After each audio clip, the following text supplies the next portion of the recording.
नमस्कार दोस्तों, I hope you all are in good. अभी जो इजराइल और हमास के बीच में युद्ध चल रहा है, तो इसमें बहुत ही इजीली यूएसए ने ईरान पर इल्जाम डाल दिया। यूएसए के लिए ईरान जो है ये एक बलि का बकरा है, जब भी जरूरत हो तो ईरान पर इल्जाम डाल दो। लेकिन क्या आपको पता है, एक ऐसा देश है जो ओपनली टेररिस्ट ऑर्गेनाइजेशंस को, टेररिस्ट विचारधारा को सपोर्ट करता है, लेकिन उसका नाम यूएसए भी नहीं ले पा रहा है। आपके स्क्रीन पर बैकग्राउंड में ये जो फ्लैग देख रहे हैं ना, वो उसी देश का फ्लैग है। बहुत सारे लोगों को पता चल गया होगा कि मैं बात कर रहा हूं कतार के बारे में। एक छोटा सा देश, राइट, बहुत छोटा देश है, लेकिन यूएसए भी कतार के बारे में कुछ नहीं कहता है। इंटरनेशनल मीडिया में भी कतार का नाम नहीं आता है। जब मैंने ये रिसर्च की और जब ये एविडेंस मेरे पास आए, तो आई वॉज शॉक्ड कि पूरी दुनिया को तो यही लग रहा है कि कतार तो एक बहुत ही अच्छा देश है। नो डाउट बहुत पैसे हैं कतार के पास, और हमें यह लग रहा है कि कतार तो डेवलपमेंट में बिजी होगा। अभी कुछ समय पहले फुटबॉल भी वहां पर हुआ था, international, right, football world cup वहां पर हुआ था। तो हमें तो लगेगा कि कतार जो है वो तो बहुत ही डेवलपमेंट में मानने वाला देश है, बहुत ही फॉरवर्ड लुकिंग देश है। लेकिन ऐसा बिल्कुल नहीं है, राइट। ये सारी चीजों के पीछे बहुत सारी ऐसी एक्टिविटीज भी चल रही हैं। कितने अलग अलग टेररिस्ट ऑर्गेनाइजेशंस को एक लंबे समय से सपोर्ट प्रोवाइड करता आया है। यूएसए को इसके बारे में पता है, दुनिया के दूसरे देशों को भी इसके बारे में पता है, लेकिन इसके बावजूद भी कतार का कोई नाम ही नहीं ले रहा है। एक छोटा सा देश, 30 लाख भी इसकी पॉपुलेशन नहीं है, और इसकी ताकत देखिए आप। मुस्लिम ब्रदरहुड, अल कायदा, ISIS, Hamas, Yemeni rebels, Iranian revolutionary guard core, Taliban और इस प्रकार की अलग अलग ऑर्गेनाइजेशंस के हेडक्वार्टर्स यहां पर रहे हैं। उनके इंपोर्टेंट लीडर्स कतार आते जाते रहते हैं। उनको यहां पर मेहमान के तौर पर, गेस्ट के तौर पर स्वीकारा जाता है, और उनको कहीं ना कहीं एक पनाह दी जाती है। उनको यहां पर एक सेफ हेवन मिल रहा है इस देश में। और ये सारी एक्टिविटीज करने के बावजूद भी कतार का कोई नाम नहीं ले रहा है। कतार जो है वो इंपॉर्टेंट देशों के साथ फ्रेंडली रिलेशंस मेंटेन करके चल रहा है। How is this possible? सबसे पहले तो इसको चलिए लोकेट कर लेते हैं। आपकी स्क्रीन पर यहां पर देख सकते हैं, ये वेस्ट एशिया का मैप है, अरेबियन पेनिनसुला यहां पर आप देख सकते हैं। इंपॉर्टेंट चीजें जो हैं वो मैं आपको एक बार हाईलाइट कर देता हूं। ये गल्फ ऑफ ओमान है। यहां पर ये छोटा सा गलियारा जो है, इसका नाम है स्ट्रेट ऑफ हॉर्मुज। एक बहुत ही इंपॉर्टेंट चीज है ये स्ट्रेट ऑफ हॉर्मुज। इसके ऊपर से आपको प्रश्न भी पूछे जा सकते हैं। और यहां पर आप देखिए, दिस इज कतार। इसको अगर जूम करके देखें, दूसरा मैप है, तो you can see here, this is कतार। दोहा इसका कैपिटल है। और यहां पर आप देखिए, सऊदी अरेबिया के साथ लैंड बाउंड्री शेयर कर रहा है। यहां पर यूएई के साथ लैंड बाउंड्री शेयर कर रहा है। फिर यहां पर एक दूसरा देश है, राइट, बहरीन इसका नाम है, राइट, मनामा बहरीन का कैपिटल है। और यहां पर जो हवार आइलैंड्स है ना, ये वाले, तो ये आइलैंड्स जो हैं ये बहरीन के हैं, ठीक है। तो ये है छोटा सा कतार। अब देखिए, एक तरफ आईसीस और इन सारी ऑर्गेनाइजेशंस के लीडर्स जो होते हैं वो कतार आते जाते रहते हैं। उनकी बहुत सारी ऑफिसेस यहां पर आपको देखने को मिलेगी। और दूसरी तरफ यूएसए ने जो एक ग्रुप बनाया है, एक कोएलिशन बनाया है, जिसमें आईसिस को हराने की बात है, तो उसका भी मेंबर जो है वो कतार है। दिस इज पैराडॉक्स कि एक तरफ उन्हीं आतंकवादी ऑर्गेनाइजेशंस को सपोर्ट प्रोवाइड करता है एक देश, और उन्हीं आतंकवादी ऑर्गेनाइजेशंस को खत्म करने का जो ग्रुप बनाया जाता है, तो उसमें भी ये देश रहता है कतार। एंड मजे की बात यह है कि यूएसए जो है वो कतार को कुछ नहीं कहता है। क्यों, वो भी हम डिस्कस करेंगे। दोस्तों, let's talk about it in detail, right. आज इस वाई को समझने का प्रयास करेंगे कि ये कतार जो है, ये इसको इस प्रकार की मींस फ्री हैंड, ये फ्री पास जो है वो क्यों मिल रहा है। मेरा नाम है प्रशांत मावानी। आप देख रहे हैं स्टडी ग्लोज। आप मेरे दूसरे लेक्चर्स जैसे कि हिंदू एनालिसिस और जो एडिटोरियल्स एंड आर्टिकल्स एनालिसिस वाले लेक्चर्स जो है ना, वो क्यूरियसली एजुकेशन नाम की यूट्यूब चैनल पर देख पाएंगे। Dear friends, we have launched a very interesting course. इसका नाम है एनएलपी फॉर एकेडमिक सक्सेस। ये कोर्स जो है ना, ये आपको स्टडी के प्रति एक मोटिवेशन प्रोवाइड करेगा। आपको पढ़ाई जो है मींस वो आपकी पैशन बन जाएगी। सुपर कंसंट्रेशन को आप अचीव कर पाएंगे, राइट। आपकी जो गेम है ना, उसको आप नेक्स्ट लेवल तक ले जाएंगे। Everything is possible with the help of this particular course.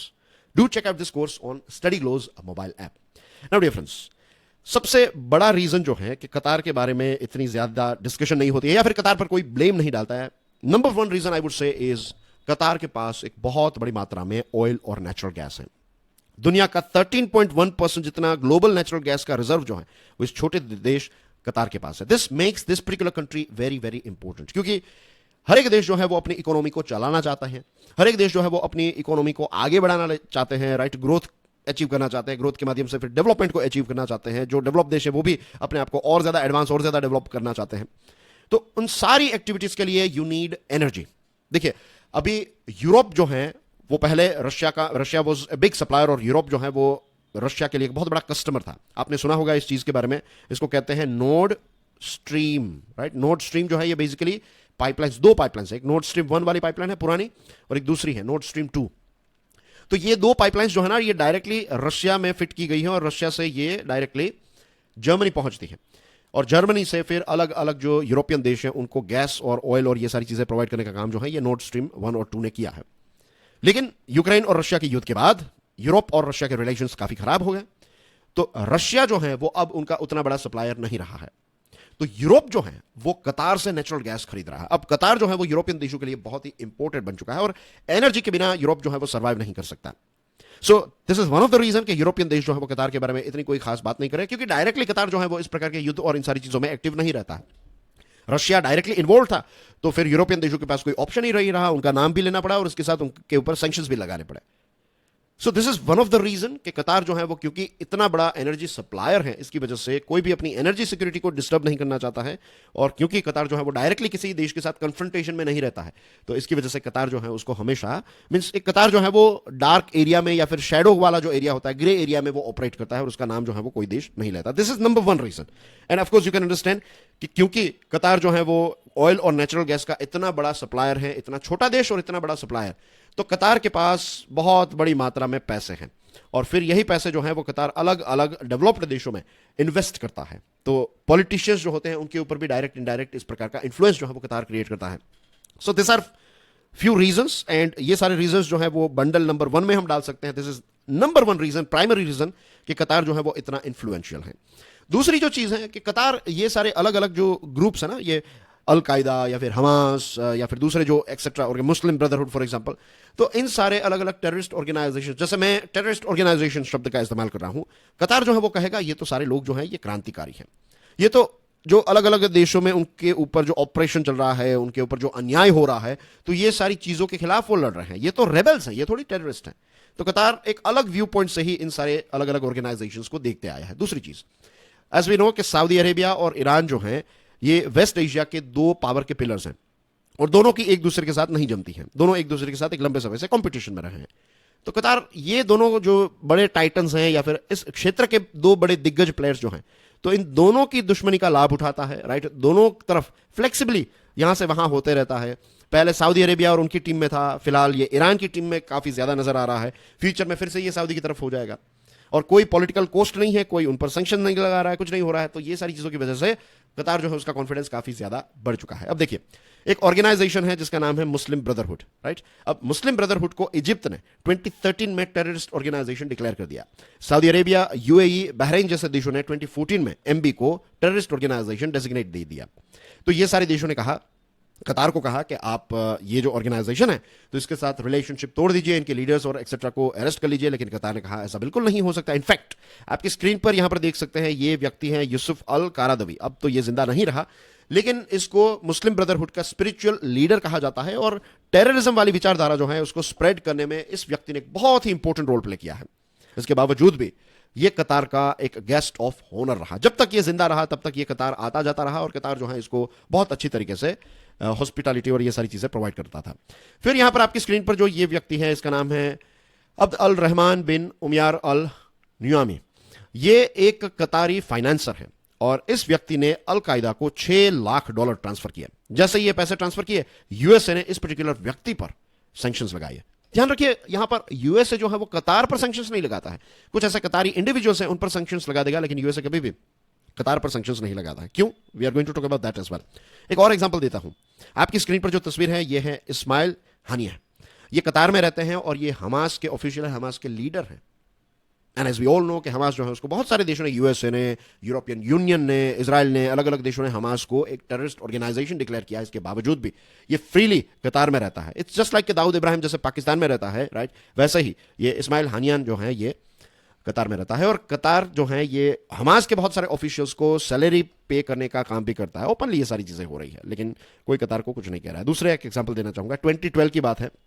आपकी स्क्रीन पर जो तस्वीर है ना, ये कतार के फॉर्मर एमिर हैं, यानी कि फॉर्मर राजा। तो जब गाजा स्ट्रिप हमास के पास आई 2012 में, जब हमास का पावर यहां पर आया, तो ये पहले ऐसे व्यक्ति थे जो ऑफिशियल विजिट पर गए, right, first head of state जो ऑफिशियल विजिट पर गाजा स्ट्रिप गए। और तब से 2012 से लेकर आज तक कतार ने हमास को लगभग $1 बिलियन जो है वो प्रोवाइड किए हैं। राइट।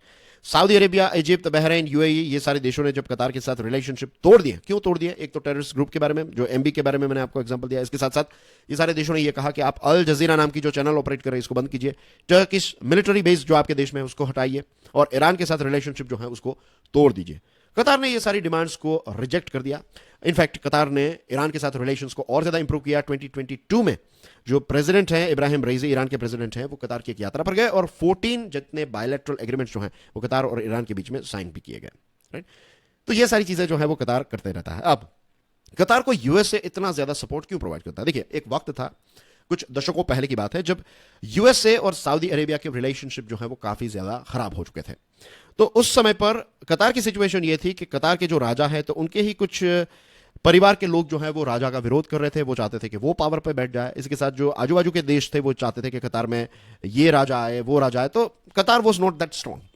तो क्योंकि सऊदी अरेबिया और यूएसए के बीच में इश्यू चल रहा था, तो कतार के राजा ने यह सोचा कि अगर हमें यूएसए का साथ मिल जाए, अगर यूएसए का प्रोटेक्शन मिल जाए, तो ये परिवार के लोग भी चुप बैठ जाएंगे और आजू बाजू वाले देश जो है वो भी चुप बैठ जाएंगे। तो और कतार ने बहुत ही स्मार्टली ये कहा, यूएसए को कहा कि आपको हम जगह प्रोवाइड करते हैं, आप हमारे देश में अपना एक बेस बनाइए, मिलिट्री बेस बनाइए।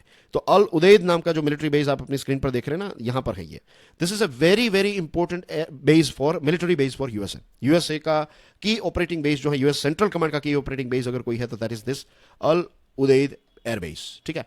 और इराक का जो युद्ध हुआ, अफगानिस्तान में जो युद्ध चल रहा था, तो ये सारी चीजें जो है वो प्रिडोमिनेंटली यूएसए ने इसी बेस से ऑपरेट की है। ईरान पर भी नजर रखने का काम जो है वो यूएसए इसी बेस से करता है। तो देखिए, एक तरफ ईरान के साथ भी रिलेशन है और एक तरफ यूएसए के साथ भी रिलेशन है। क्योंकि ये अल उदैद बेस इतना इंपॉर्टेंट है यूएसए के लिए और ये कतार में है, दिस इज द रीजन कि ये सारे ग्रुप्स में इन्वॉल्व होने के बावजूद भी यूएसए जो है वो कतार को नजरअंदाज करता आया है। और कतार की जो फॉरेन पॉलिसी है, मींस वो यूएसए को काफी सारा सपोर्ट करते हैं, राइट। अफगानिस्तान में जब मींस यूएसए एग्जिट कर रहा था, अगस्त 2021 की बात है, तो बहुत सारे रेफ्यूजीज ऐसे थे जिनको वहां पर आप छोड़ नहीं सकते। यूएसए की जब मदद की थी इन सारे लोगों ने, तो यूएसए जो है वो इन सारे लोगों को इवैक्यूएट कर रहा था। उस समय पर कतार ने कहा कोई बात नहीं, आप इन सारे रेफ्यूजीज को हमारे देश में छोड़ जाइए, हम इनका देखभाल करेंगे, कोई इश्यू नहीं है, राइट। तो इस प्रकार का सपोर्ट भी यूएसए को प्रोवाइड करते रहता है। तालिबान और यूएसए के बीच में जब डिस्कशन चल रही थी, तो ये सारी डिस्कशंस दोहा में हुई। Doha is the capital of Qatar, right. USA और हमास के बीच में भी अगर कभी डिस्कशन होती है तो मीडिएशन का काम जो है वो कतार करते रहता है। फिर अभी जो यूएसए और ईरान के बीच में जो प्रिजनर रिलीज हुआ, यूएसए जो ईरान है उसका एक बहुत बड़ा फंड $6 बिलियन जो है वो साउथ कोरिया में फ्रीज करके रखे थे यूएसए ने। तो ये फंड रिलीज करवाना और बदले में 5 यूएसए के लोग जो हैं उनको ईरान की जेल में से छुड़वाने का काम जो है, उसमें पूरा मीडिएशन जो है वो कतार ने किया है। तो ऐसी बहुत सारी चीजों में कतार जो है एक बहुत अच्छा डिप्लोमेटिक रोल प्ले करता है और इसकी वजह से यूएसए का बहुत ही प्यारा देश बन चुका है। यूएसए इसके खिलाफ कुछ एक्टिविटीज जो है वो नहीं करता है। अभी कतार के राजा जो है वो 31 जनवरी 2022 को यूएसए की यात्रा पर गए और इस यात्रा में बाइडेन साहब जो है उसने कतार को मेजर नॉन नेटो एलाई का एक खिताब दिया, एक डेजिग्नेशन दिया। पता है इससे क्या होगा? ये डेजिग्नेशन से ये देश जो है वो यूएसए से बहुत सारे वेपन्स खरीद पाएगा और इसकी वजह से रीजनल लेवल पर भी ये काफी ज्यादा ताकतवर बनता जाएगा। रही बात इंडिया और कतार की, तो कतार के साथ हमारे रिलेशंस काफी अच्छे हैं। हमारे बहुत सारे लोग जो हैं वो कतार में रहते हैं। 2021-22 में बायलैटरल ट्रेड जो है ये $15 बिलियन का हुआ। हमने कुछ $1.83 बिलियन की आइटम्स वहां पर बेची और वहां से गैस और ये सारी चीजें हमने खरीदी, तो इसका बिल जो है वो रफली $13.19 बिलियन रहा। तो आई होप दोस्तों आज की डिस्कशन से आपको क्लैरिटी मिली होगी कि ये देश जो है ये बहुत ही चतुर है। ये देश जो है इसने अपने आप को बहुत ही अच्छी तरीके से डिप्लोमेटिक लेवल पर या फिर डिप्लोमेटिक जो मैप है उस पर बहुत अच्छी तरीके से अपने आप को पोजीशन किया है। इतना छोटा सा देश लेकिन इतनी ज्यादा ताकत, राइट। और ओपनली इन सारे ग्रुप्स को सपोर्ट कर रहा है एंड यू कैन सी कि ये तो देश फ्लरिश हो रहा है। अभी 2022 में जो फीफा मेंस वर्ल्ड कप जो है वो इस देश में रखा गया था और कहीं ना कहीं कतार की यही एक कोशिश थी कि उसकी इमेज जो है वो काफी ज्यादा इंप्रूव हो। बहुत सारी टेड टॉक्स और इस प्रकार के जो शोज होते हैं वो भी कतार जो है वो होस्ट करते आया है। अपनी इमेज जो है उसको इंप्रूव करने की पूरी कोशिश करता है और कहीं ना कहीं उसमें सफल भी रहा है कि ऊपर ऊपर से लोगों को यही लगता है कि कतार is a very good country, right. बहुत ही ब्यूटीफुल कंट्री और वहां पर तो सारी चीजें रूल्स एंड रेगुलेशंस और सारी चीजें, लेकिन बैकग्राउंड में आप देखेंगे कि इस प्रकार की एक्टिविटीज में भी काफी ज्यादा इन्वॉल्व रहता है। So that's basically everything from my side. Thank you very much for watching this video. This is Prashant Mawani. आप देख रहे हैं स्टडी ग्लोज। आप मेरे दूसरे लेक्चर्स क्यूरियसली एजुकेशन पर भी देख सकते हैं। डियर फ्रेंड्स, ये जो कोर्स है ना, ये मयूरिका दास जी ने बनाया है।